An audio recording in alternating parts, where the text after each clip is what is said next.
Okay, so I recently got an email from a client of mine who's looking to make another investment in the real estate market soon, as a lot of my clients are right now, obviously with rates extremely cheap. People are looking for inflation hedges, and real estate makes a lot of sense for that. And also there's some deals on the market right now that we wouldn't have had, or we didn't have back in February, when everything was in multiples, right? So I'm just gonna read part of the email here. He says, Jordan, the delta on recent launches seems to have widened. If we see regression in the resale market, is it fair to say we will see builders amend pricing downwards? When and where can I get the best deal?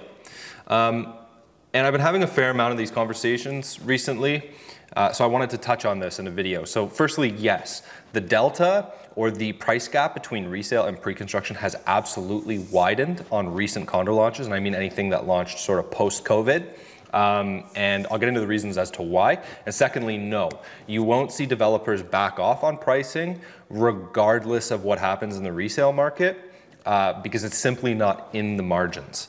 So before I get into why, I kind of want to quantify it here and go over what that price gap, what that spread actually looks like. So there's been a couple recent launches, again, post-COVID, in the sort of Moss Park, Church Street corridor, the east end of downtown, near Ryerson's. In order to figure out what the intrinsic sort of real market value is of a unit, you want to compare apples to apples or as close as possible. So you want to find a building that completed recently and is similar in fit and finish in order to kind of get an idea of what the unit is actually worth.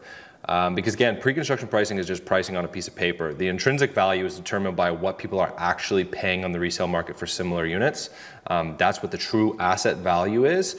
And in order to do that, again, you got to find a really similar building and a really similar unit, ideally. Luckily, there's been a couple of completions recently in this area. There's been Pace Condos, there's been Grid Condos. Grid Condos is only a couple of years old. And it is 1 year old, I guess, since registration. And it is selling at a higher resale value than Pace. So I'm gonna use Grid as the closer comparable for this particular neighborhood. And I pulled up a unit here. This one was sold in August. Okay, this is a 1-bedroom, 0 to 500 square feet. And it sold on a high floor, 31st floor, for $520,000. Went ahead and pulled the floor plan here. So it's a 441 square foot 1-bedroom. Great layout, absolutely no wasted space really. And the math on that works out to 520, 441. So they paid $1,180 without parking. So nearly $1,200 a foot without parking.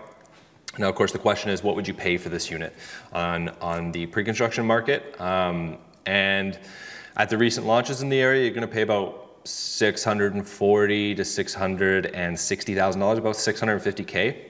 For a similar unit on a high floor. So that's a spread of $130,000 or so, which works out to, I think that's close to 25%. So 130, yeah, 25%. So you're paying a 25% premium for buying the pre-construction inventory in this neighborhood versus what you would pay on the resale market, which, you know, seems like a lot, but if you consider pre-COVID, I mean, pre-COVID, there was a gap as well, right? It's not like this is new. Pre-construction has always been more expensive than resale. If you watch any of my content, you know that. But this is 25% is heavy. That's a big spread. And just to give you an idea, let's say you're paying $650 for it today, but we know it's only worth $520. In order for it to be worth what you paid, $6.5 million. In order for it to be worth what you paid for it, $650K, let's say it takes 4 years to build, the market has to go up 5.74% year over year, which actually isn't by any means a stretch. So if you look at the last 40-year average for Toronto, the 40-year appreciation average on the condo market is about 6% year over year. And if you look at the last 10 years, it's closer to 8, but of course we've had an amazing 10 years in the condo market. So it's not a stretch at all, right? In order to not be negative equity on this unit by time of close, you just need the market to go up by about 5.74%, which history tells us That's not a stretch for the market by any means. Now, with that being said, does that mean that if you want to purchase pre-construction as an investment or for your kids or whatever the case is, does that mean your only option is to pay 25% above market? No, of course not. And with rates where they are and the housing shortage situation in Toronto, once we get through this short-term period of maybe a year or so with this uncertainty in the market due to COVID and we return to business as usual, you know, if you buy 25% above the market with the intention to hold the asset for a decade or even decades, in all likelihood, you're going to make hundreds of thousands of dollars. But where people really get burned is when they think they're going to pick up a pre-construction unit at a 20% premium over resale value, and that they're going to be able to assign it on closing or, you know, in 3 years when the construction is almost done for $100K in profit. Yeah, that's probably not going to happen, and it's also not a very good way to approach real estate investing in general. Assignment flipping shouldn't be your primary mean of, or your intention when you buy these pre-construction units. Your intention should be to hold over a long period of time because it's going to be far more profitable for you, especially with the taxes we pay here in Canada when we liquidate our assets and the transactional costs in Toronto in general. So now with all that being said, there are some at market and some even under market value pre-construction opportunities in the city. You just have to know where to look. My team at Precondo, we actively track all of the inventory in Toronto. At any given point, we know everything that's selling, where it's selling, and we help investors get in at market or below market as frequently as we possibly can. So if you are looking to invest in real estate, you don't want to overpay, but it has to be pre-construction for whatever reason, you're not willing to close on something resale, you don't want to compete in today's current rental market, whatever the case is, reach out to us, book a consult, come in, sit down with us. We're going to show you multiple options. We'll show you, where the market currently is, where the market's heading, and we'll show you, here are some recent VIP launches that we can get you into versus some, releases of existing inventory, or new incentives at other projects that maybe make them better deals. Our goal is to get people in. Basically, our goal is to make you as much profit as possible. And okay, so now let's get into the why. If you've followed my content, you've seen this graph before. This graph goes into all the costs that come into building a pre-construction building or a condo building here in Toronto. And obviously, the majority of these costs are variable with two exceptions. Construction costs and government charges are relatively fixed in Toronto. They're pretty uniform across most buildings. So land value comes in anywhere between 10 and 30%. Land value is, of course, heading up in Toronto. So if the developer has purchased the land recently, their margins are going to be thinner, and if their developer has purchased the land, a decade back or further back than that, their land value, what they paid for the land, is going to be a lot lower. Construction costs are 30 to 40%. Soft costs like marketing and sales, 14 to 25%. Government charges work out to roughly $160,000 per unit in developmental levies and all the rest of it.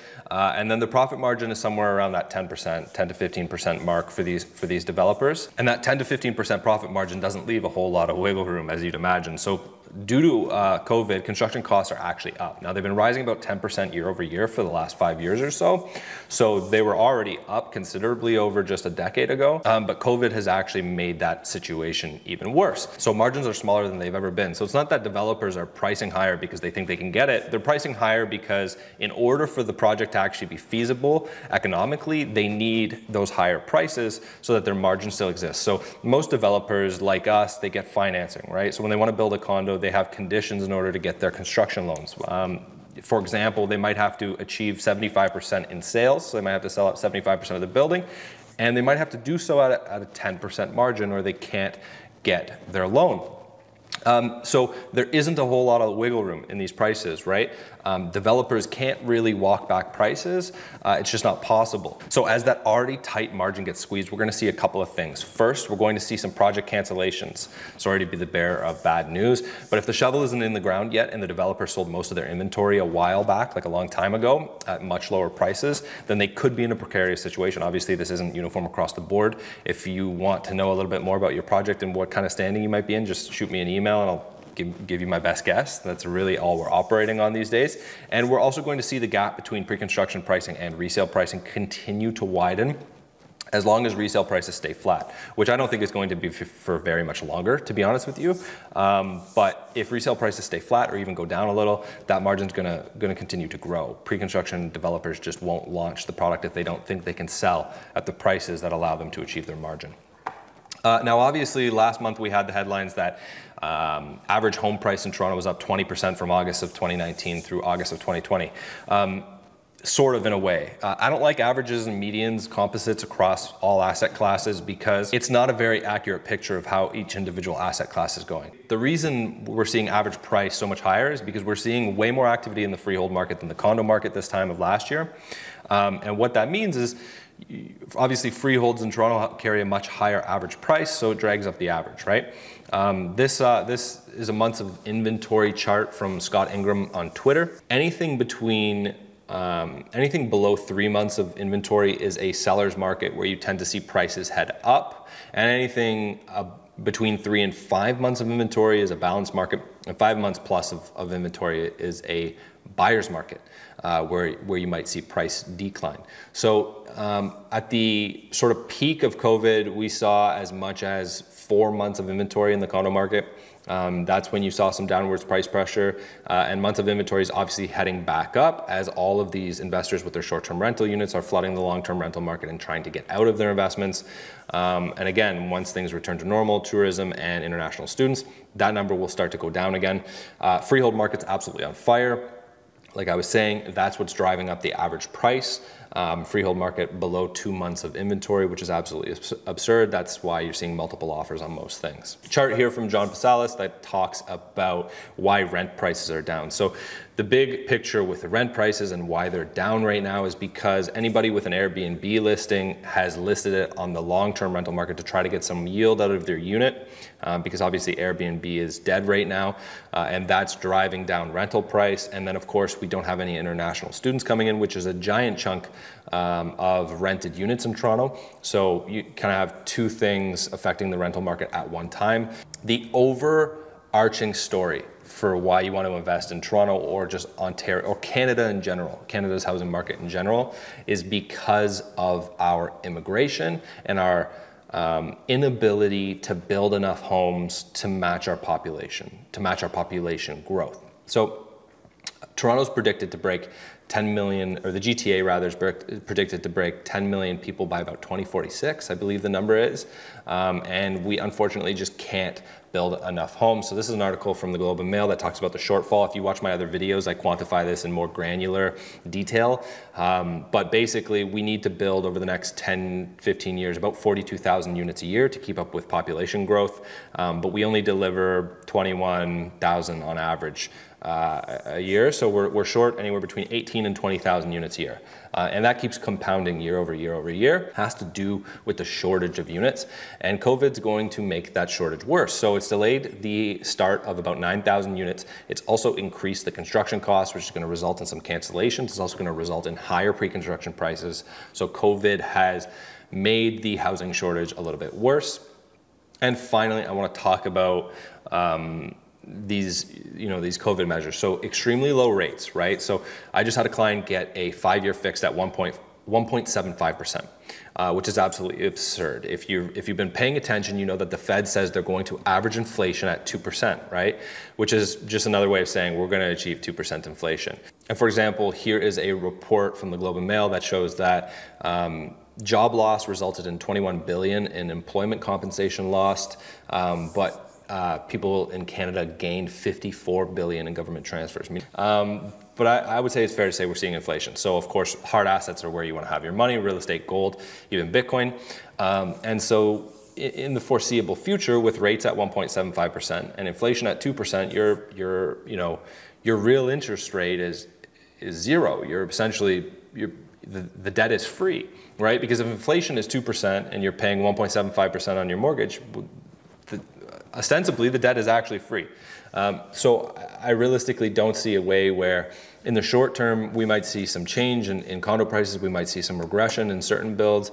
And it's important to remember, just like the real estate market in general is highly segmented between freehold and condos, The condo market is the same. So there are buildings that are recently completed, sort of high-rise, high-density cookie cutter builds where you can see like 40 units for sale all at one time, and that of course has a negative effect on prices in that building. But then you go to, for example, hard lofts, unique buildings, end user buildings, and you know there was a unit at Toy Factory that just sold for nearly $200,000 over ask, with 7 or 8 multiple offers. And it just goes to show that buying something with intrinsic value, buying something that's unique and geared towards end users, has a higher level of liquidity when something like this happens. I have clients who reach out to, or not clients, maybe future clients, who reach out to me all the time and ask me about, Jordan, I want to buy a unit at XYZ project. I want to assignment flip it. I want to sell it for $100,000, $200,000, $300,000 profit on final closing. I have a friend who bought in 2015 and just did that.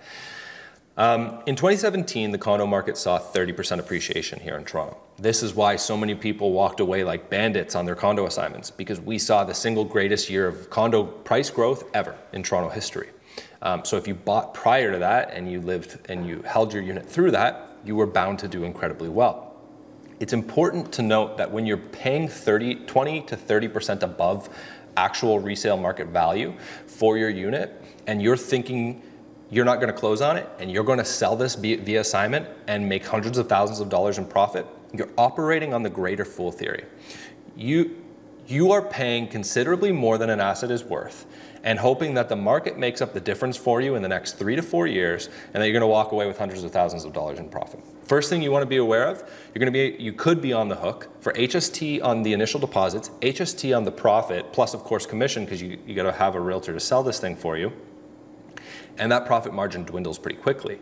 So you need to have a large margin. You need to have made a considerable amount of money on the unit. The only way you're going to do that is if you're not paying 20 or 30% above market. So it's important. I bring this up because there's so many. I feel like there's a lot of people out there buying these units to assignment flip them rather than hold them for a decade. And to be clear, I think the buy and hold strategy is the play. It's not the get rich quick, it's not the get rich overnight, but it's the get rich in a tried, tested, and true way in one of the most stable asset classes in the world, real estate, and the longest existing sort of investable vehicle being real estate, right? So if you're gonna buy and hold it for 10 years, I don't see any problem with that. There's nothing necessarily wrong with paying a little bit over market value, especially if you can't afford to close on a unit and secure a mortgage today for whatever reason, if your circumstances don't allow. If you're looking for a deal, you're probably going to want to look at the resale market. But if you're looking to find something to assignment flip because you can't close, you can't get a mortgage, you don't want a mortgage, don't buy something day one at any recent launch, because you're not going to be in a situation to assignment flip that unit at considerable profit. That's just the truth. And anybody telling you differently is telling you that because they've got something to sell you. All right, so hope this video was helpful. Do me a favor, like it, leave a comment, drop a line if you have any questions, Jordan at precondo.ca, and I will see you guys next week.